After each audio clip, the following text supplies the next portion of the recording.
My name is Chris Pereira. Chinese name is Peng Jiarong.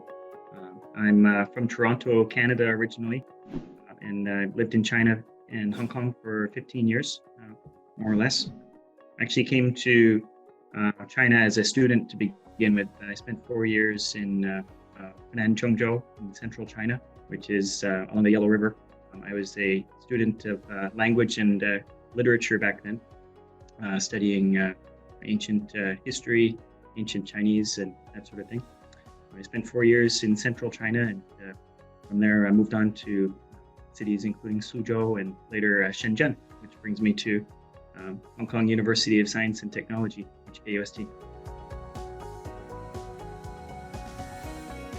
So I'm the founder and CEO of a company called Impact. The parent company is North American Ecosystem Institute. What we do is we specifically help companies from Asia Pacific with their PR, marketing, and business development in the US and Canada. So I'm acting as a bridge on the culture, business, investment side to help companies from Hong Kong, from mainland China, from Singapore to do business overseas in North America. On the business side, I think my career since coming to China has always been as a bridge in many ways, helping at first with, early in my career, translation, cross-cultural communication, consulting. Later on in terms of negotiation, business development, and now we help big companies and medium-sized enterprises with their PR and marketing. That's basically what we do here. I'm based in New York these days. HKUST is also an interesting story, I think. I was in Shenzhen at that time, so my third major stop in my time in China. Shenzhen doesn't have ancient buildings or a long history. It's 30 or 40 years old, and started as a fishing village, as most people will tell you. Started maybe 30,000 people, something like that. Whereas now it's a metropolis, tech capital, the Silicon Valley of China. So when I was working there in Shenzhen, I felt I've always wanted to do more in my career. I wanted to start my own business in a larger capacity. Before joining HKUST, and back then I was still working at a company, I did do my own consulting for several years, but in a smaller capacity. And I didn't feel like I was ready to run a big team, which is what I do now. And the company that I run now, we have about 30 people full-time, and plans to hire more next year. So I felt like that pursuing an MBA at HKUST would give me the knowledge and the capacity to do that. And I also felt like I needed a degree, a master's degree, to sort of prove myself in some ways. Later we can get into this, I'm sure, in another question, but I think what I got out of it, HKUST, was much more than I thought I would, and more than I expected. So I was a English literature student in Toronto before coming to Asia. I was reading a lot of books, wasn't doing a lot of traveling, but I was traveling, I guess, in my mind more, doing more, a lot of reading, a lot of writing. And I decided to go on a trip to Asia one summer as I was doing this study in Toronto, thinking I'll do a summer trip to Asia, maybe go to China, then Vietnam, go to Thailand, sort of do a backpacking trip as a young student. But when I got to China, really changed my plans in many ways, because China wasn't what I expected it to be. I was expecting to see a very rural, agrarian society, I think, seeing a lot of farmers working on the rice fields, that sort of thing. That was my original thought about, hey, I want to see China. But when I got to Beijing, I remember looking out at the skyline from my first hotel, and there were literally hundreds of cranes working on buildings. The city was growing up as I was watching it, basically. Enormous growth and a lot of opportunities, and something clicked in my mind to say, hey, I think I should stay. I didn't know how I would stay or what I would do at that point, but I started to ask around, and I realized, hey, I could do some studying, pursue some sort of degree here. And eventually I decided on central China, where the Chinese culture and history began over 5,000 years ago, around the Yellow River. So that's why I chose that degree. Yeah, I went to China in 2004. That was, I think, the history of Chinese development. I would say 2004 was sort of right at the beginning of a massive growth phase for mainland China. I guess having gone to central China at that time, I saw a tier two city, which is a less developed city in China, sort of go from basically, if I wanted Western food, the only option was McDonald's when I arrived. To when I left, I could go to Haagen-Dazs, go to Pizza Hut, go to uh, Dairy Queen.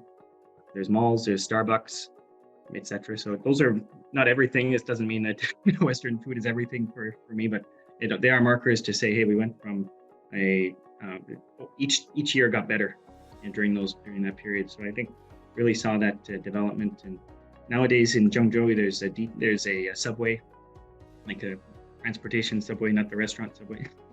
I think there's also restaurants there. But the growth has been incredible, and I think my career starting in 2004, each year my life also got better. So it was a nice trajectory that it gave a theme to my life, that if you work hard, in China, I think that's one thing I really got out of my 15 years is if you work hard, you can pull yourself up to a better life. HKUST is an incredible bridge between East and West on multiple fronts. I think from a culture perspective, look at the enormous number of different cultures that live in Hong Kong specifically. So it's in the heart of Asia Pacific, and is a center for business and for culture. So the city that HKUST is sitting in is itself a great resource and a great connection.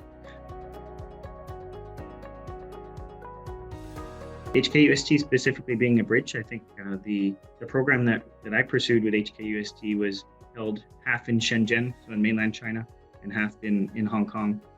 So the bridge there was, doing the way you do business in mainland China is slightly different than you would in the West. So seeing both ways and helping to show, hey, how do you build trust and how do you build connection and business partnerships in the West, in Hong Kong, and in mainland China. I think that's the key to success when you're doing business these days. Is you're not doing it in just one country. You need to know how to build trust and partnerships across different regions. And I think HKUST brings that because of the geographic location, but also because of the incredible diversity of people that live in Hong Kong. Yeah, I think the top three lessons that I learned from HKUST, I think are the biggest one is to think big.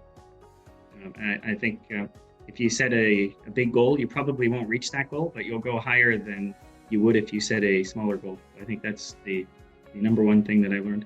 The second is that friendships and the trust that you build with classmates is more important than the degree itself. And I think the people that HKUST attracts to the program, that's the value from that program. That the degree is important. It shows that you've done the program, you've passed the classes and the challenges that come with learning new skills. But at the same time, the group that you build and the relationships that you develop, doing homework with your classmates, working on different projects, hearing what they're doing in their careers, that opens up all kinds of new ideas. So when you go into the MBA, you think you're going one way, but when you meet the classmates that are with you who are also ambitious, are working in the middle of a growing career also, that can lead to so many new ideas too. So in other words, the second lesson I learned was if you put yourself in a room with other talented and ambitious people, they will force you and push you even higher. So put yourself in the right groups of people. That'd be the second lesson. And I think the third lesson is to be open-minded to opportunities, because when you make that jump to do an MBA, I think everyone who does that has an idea to say, hey, I want to do more in my life, right? I don't want to regret not doing something more interesting. So when you make that jump, that's the first step.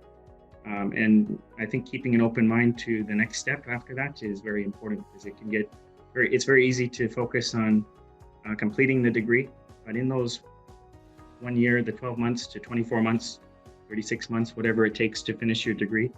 There'll be different paths that open up. And I think if you're open to adventures, really interesting things could happen. And that might be an exchange to Israel or a trip to Yale or going to London, England, etc., which is all different places that my classmates I know did trips to during those years. So keep an open mind would be the third thing. Yeah, I think now the HKUST culture is incredible. I think first of all, it's a very open and welcoming culture. I think when I first went into the program, I was quite intimidated in many ways, actually looking at, there's people from every large company you can imagine in the room. And yes, I was from a large company too, but I think the welcoming nature of, hey, what are you doing? And what are your goals? What are your ambitions? And also, what are your weaknesses? Sharing your weaknesses to a group of people is not easy, but that's something that really can force you to grow also. I think the culture at HKUST is positive, very ambitious, very open. And I think that comes as a result of its position, HKUST, as a bridge between cultures.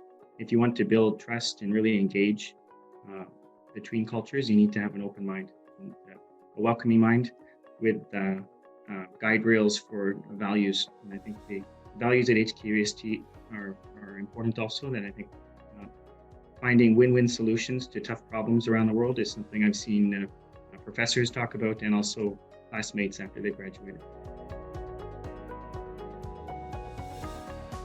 First, in terms of thinking big and making me trust myself enough to eventually leave my full-time job to become an entrepreneur 2 years ago. I don't think I could have done that as quickly if I didn't go through the program with HKUST. I saw other people, I met other people who were alumni of the program. They had done something similar, and sort of saw role models in them who had made that jump. So that's the first thing, giving myself the courage to do that, and the boldness to make that jump. But the second thing is, after you make the jump and you are in business, and whether you're going to be an entrepreneur or you leave the program, you graduate and you go to your next job, you get a promotion, etc. The people you met at the MBA will be the people who support you and help you in your next steps in your career. So for me personally, with my company over the last 2 years, multiple classmates and alumni have helped me enormously build my business, introduce talent that I need to hire, give me advice. Last year, we completed a round of investment in my company. And in preparing the investment pitch deck, I asked a bunch of my classmates who are in finance, hey, can you look at my pitch deck? Because I've never made a pitch deck before. I'm not a finance guy. So I got feedback from them. They said it's terrible, rewrite it, make it again. And so those friendships, why are they giving me such great advice? It's because we did homework together at HKUST. I think so there's a few things that are really unique and great about Hong Kong. I'm from Toronto, Canada, which is a very cold place, and lots of snow. Hong Kong in the winter is fabulous, and I strongly recommend any Canadian go to Hong Kong in the winter. In terms of Hong Kong as a city, I think Hong Kong has reinvented itself many times over the last few decades. Hong Kong never has it easy. Whether it's from geopolitics or economy, culture, there is always challenges. And in some ways, the experience of Hong Kong is the experience of an entrepreneur. The harder challenges you face, the stronger and better you get over time. And I think that's why Hong Kong is strong. If you look at the last 150 years, I can't think of a single period of time that was actually easy for Hong Kong. Of course, there's good times and bad times with the economy. There's always pressures, and these last few years, of course, Hong Kong has had many pressures, just like every other place with COVID. But I think Hong Kong is stronger than most places in terms of business because of the challenges that it's faced. Just like an entrepreneur, even if you fail in one thing, once you get back up, you have so much experience just from failing you stand up and remake yourself. And I think that's what I've seen Hong Kong do over the past few decades. If you look at the history of Hong Kong too, so if you go to Hong Kong, you're going to meet people who have seen those challenges, and you're going to meet a lot of smart and very ambitious, strong people. Well, if you look at the contribution of global GDP, if you look at a map, it looks like if you're in North America, you look at a map, we're looking at North America in the center, right? But actually the center of future economic growth is definitely Asia Pacific. And that's not to say North America is not important, but I think it's important to realize in terms of population, in terms of the economic growth, innovation, I think Asia Pacific is extremely important. And if you're looking to do international business in the future, I think it's absolutely necessary to have a mind to Asia Pacific, especially, for example, Hong Kong. If you understand how business is done in Asia Pacific, I think you have a really good grounding for future growth. And expanding into Asia Pacific can open up doors that you might not have thought about in your past career. Even if you do, so if you're based in North America right now or Europe, even if you go to Hong Kong just for the year or two as an MBA and you go back one day when you're doing your business, any large company has a footprint in Asia Pacific, and having your experience in Hong Kong can definitely be one of the reasons you get that promotion, you make that good business decision, etc. There's so many, I can't even, we're going to need like 3 hours for me to list them out.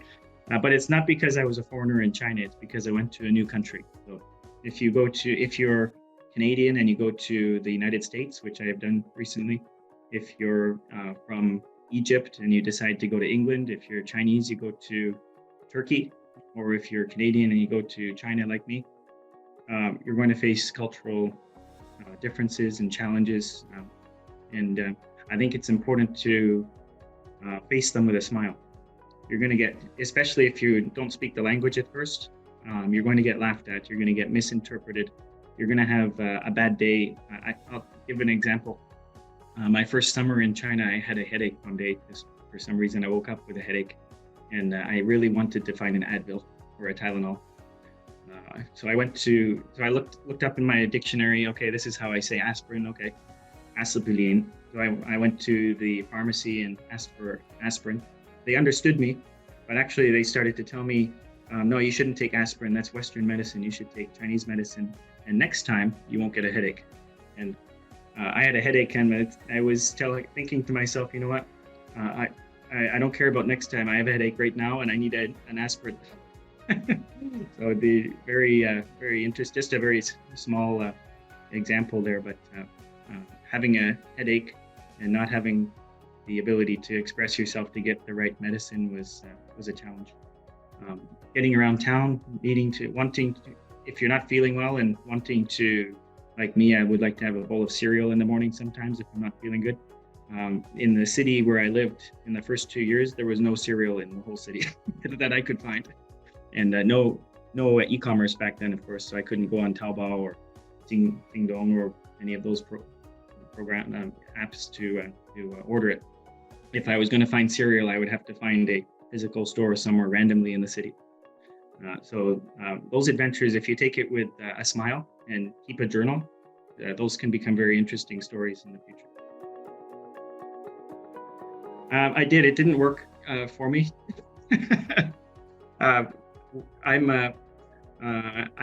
definitely someone who's tried to pick the best of both Chinese and Western culture. Advil is one of those items where I would fall heavily on the Western culture side, and when I have a headache, I want to have an Advil. One thing I take directly from mainland China is I tell my clients every day, we bring the speed and the efficiency and the responsiveness of Shenzhen and Hong Kong to North America. So the speed and the focus on results that I learned at HKUST and in my time in China, I think that's directly a huge strength for my team here in North America now. In addition to that, I think the the understanding that if you work hard, things can get better in your life.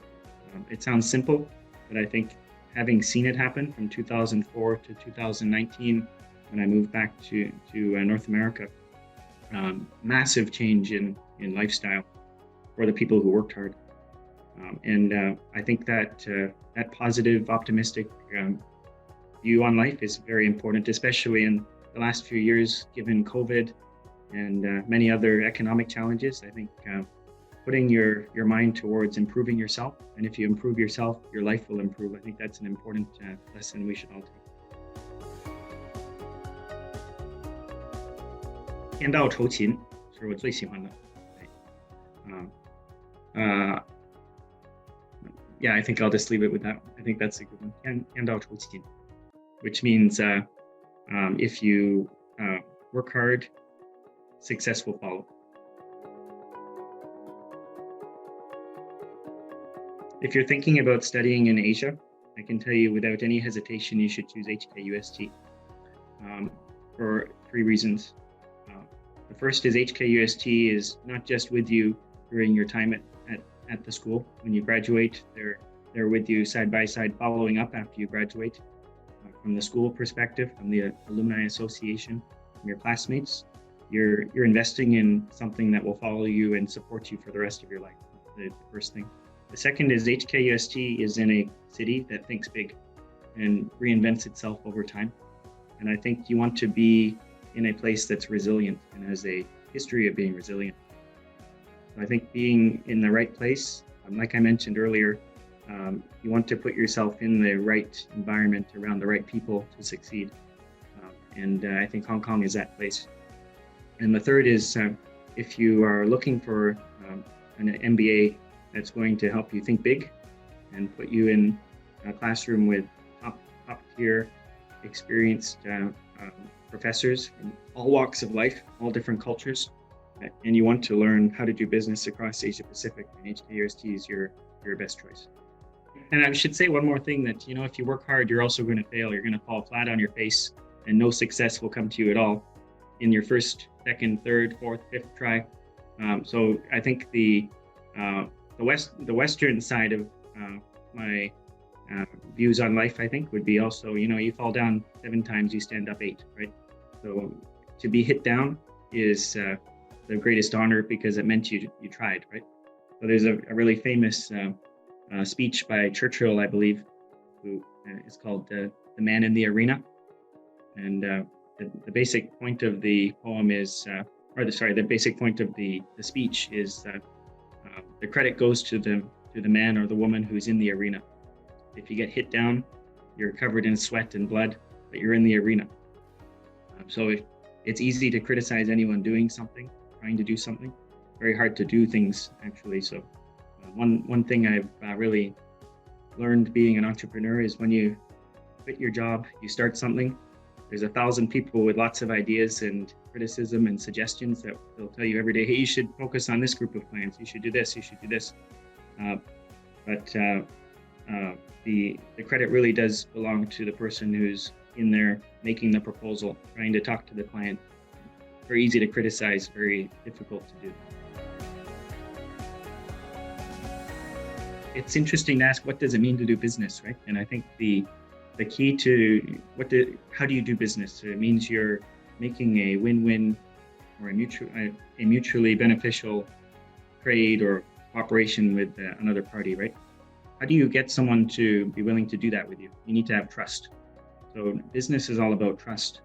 And I think the way you build trust between cultures is very different. I think that's at the very base of every business transaction, every problem we see in geopolitics, because there's a lack of trust between groups, between countries, etc. So I'll give a very simple example that in mainland China, at one point in my career, I was bringing a Canadian client to visit a Chinese business partner for dinner. And the Canadian sat next to the Chinese business partner, and the Chinese business partner, because he was welcoming his guest, he took his chopsticks, he took some food from the middle of the table and put the food onto the Canadian's plate. Right? And the Canadian was unhappy. He felt disrespected for this because he said, as he said out loud, he said, I know how to use chopsticks. In other words, I'm not a kid. I know how to do it. You're disrespecting me by not letting me not prove myself, right? Whereas from the Chinese business person's perspective, how is he showing them utmost respect? It's to, hey, I care about you. I'm going to get your food for you first before I give it to myself. So the same action is interpreted completely differently between the West and between China. So that's just one example of, if you understand the other person's actual intention, and you take a step back from your own cultural environment from it and say, why did this person do this? And the food example is a very simple one, but it might be at a negotiation. Someone says something that makes you feel unhappy, or makes you angry, makes you scared. It could be because they are being disrespectful, or it could be because you're not understanding their actual intention. The only way you can tell what their actual intention is by understanding the culture. So, and that's where Hong Kong and HKUST can give you a huge advantage, because you're going to know Shenzhen and mainland China. You're going to know Hong Kong itself, and then of course the West with Hong Kong's legacy of Western culture also. I think that's hopefully that makes it a bit clearer about the difference. That I think understanding the way that trust is built in different cultures can really power your business career.